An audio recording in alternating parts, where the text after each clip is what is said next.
Hey, we're back. I got some Whoppers for you. Stick around. A little something for everybody. And guess what? We went a little further south because, well, I got tired of wearing long sleeves on the beach. And it's just a little bit hotter here. Now I don't wear anything at the beach. No, just kidding. I do wear something, but not much. It's so hot and sweaty here. It's definitely the summer of summers. But still in Mexico, haven't crossed any borders yet.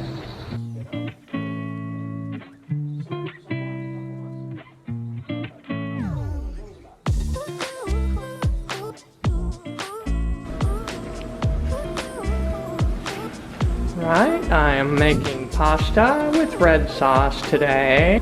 Let me show you what I have right outside my door.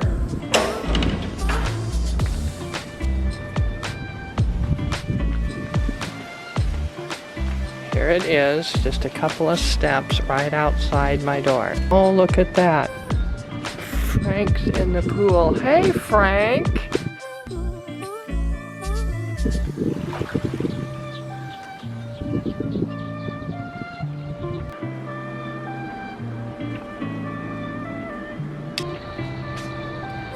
So there's some big things going on, and one of them is that there are people that want to make changes in America. And some of these changes are very, what do you call it, progressive, or, you know, in the right direction.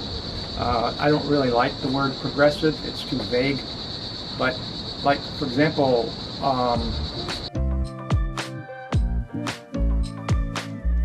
there's talk about wanting to make Bitcoin backed by the dollar. Now this is like, what it comes down to is that they will remove the taxes, the capital gains taxes that are attached to it when you want to sell your Bitcoin and convert it to US dollar. Now, you know, US dollar is US dollar and Bitcoin is Bitcoin. They're two separate things.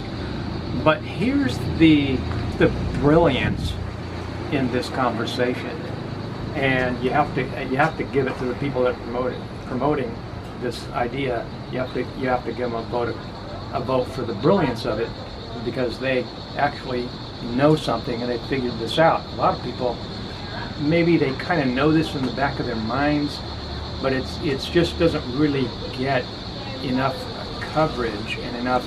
I don't see enough people talking about the idea that the Marxism aspect of the taxes surrounding money, especially when you convert money from assets that are designed to be used as, you know, as a medium of exchange, like, for example, say gold and silver.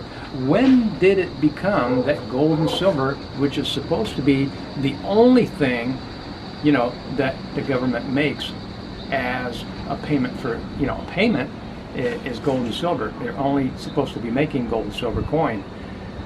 How does that become taxable when it's your medium of exchange? It's like taxing the US dollar. My point is somebody's brilliance here behind this idea is that the whole Marxist income tax thing is the justification. People don't think about this. I don't think they do, or if they do, they don't talk about it. You know, it's like they don't, it isn't given enough voice that the whole justification for the spying and the tracking is to collect this tax. And it's obviously, it's the result of engaging and using in something that is evil to begin with, and it just brings on its own entourage of evil behavior. You know, when you subscribe to this kind of system, which is the Marxist system. You know, if you listen to some people, you would think that capitalism is what gives us freedom. And it's something that we need to really analyze here, because capitalism isn't what gives us freedom. It has nothing to do with 2020. This is just an ongoing thing that has been going on for a long time.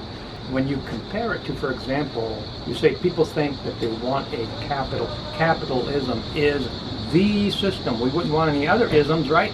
And that would be true. But let's look at it this way. Abraham was very rich. Abraham was in the agricultural business. Abraham converted some of his assets into gold and silver. Abraham was very rich. Abraham did not engage in capitalism. Abraham paid very little taxes, 10%, but it was not an income tax. There was no Marxism whatsoever. There's a whole difference in the way the taxation system for believers in the Old Testament was administered, and it has nothing to do with the current Marxist system that the globe has grabbed onto, starting from the 1800s. And so Abraham didn't engage in capitalism. There were no banks. You tie the two together, banking system, capitalism. Abraham, no banks, no capitalism, but yet he was very rich. What he had was personal liberty. What we want is personal liberty. We don't want capitalism. I know that people can sit here and sing the praises of all the wonderful things that banking has created, while you can sing the praises of what all the wonderful things that paper money has done. Look at all of the great things that paper money and banking has done, all of the wealth that is now crumbling and disappearing in front of people's eyes, with the real estate market and the banking system collapsing and the real estate market almost shutting down, and some people say soon to be stock market crash. And this is all coming out of the banking system's paper money system. The paper money system would not exist without the banking system. It's all started with the banking system, and that's where capitalism rests on, is banking. And if you look at, a lot of people have become very, very wealthy off of capitalism, but it's not the only way to get wealthy. That's what I'm saying here. And I'm not condemning or judging anyone that has become very wealthy off of the paper money system and the capitalist system. I'm just saying, though, when you make that example and you see that Abraham achieved the same results. Remember, Abraham was way wealthier than all of the people around him in all of the villages around him. Okay? So much so that they were all envious of him. So, just saying that capitalism is what's promoted as the end-all, be-all thing that we are supposed to be, as a society, shooting for. But all you're doing when you do that is simply promoting the status quo of the bankster system, which eventually simply becomes, from the top of the leader principle, it becomes infiltrated by bad actors, and then it just becomes a tool for fascism and slavery, which is what we're seeing today. What do you think about all that? Isn't that an amazing thing to know, that somebody got so rich without the banking system and without the inflation of the paper money system? I would dare say that because he did not participate in that kind of system is the reason why he did become very, very wealthy, and all of his family was very, very, very, very wealthy.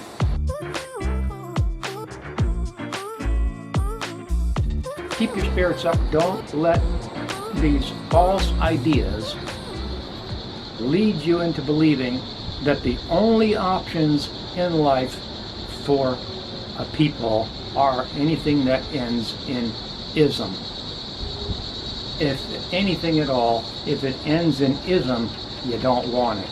If it ends in personal liberty, bingo, you hit the nail on the head.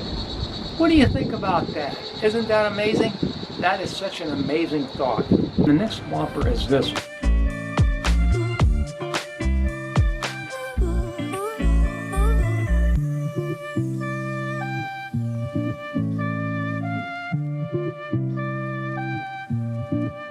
A lot of people in the last 10 years have seen this digital nomad thing where, you know, location independence, digital nomad has become this big, great thing. But before that, it all started out with a budding idea, and it was the perpetual traveler, PT idea.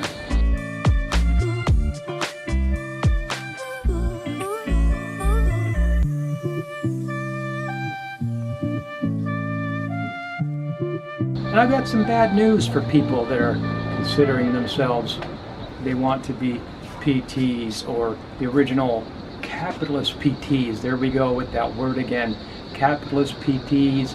This PT idea, it's sad. I got some bad news for you, but there's the original people that have been promoting this idea from way back in the 80s, back over 40 years ago, that I actually happened to be in conversation with, so I'm very privy to this personal information that most people aren't privy to, so I'm going to give you some insight here that you aren't going to hear anywhere else. And I'm telling you right now, this is why the PT movement is dead and the digital nomad movement is no better off, and the nomad capitalists don't have it either. And it's this, that the originator of the PT movement, which bills himself affectionately as Grandpa, is drumroll please.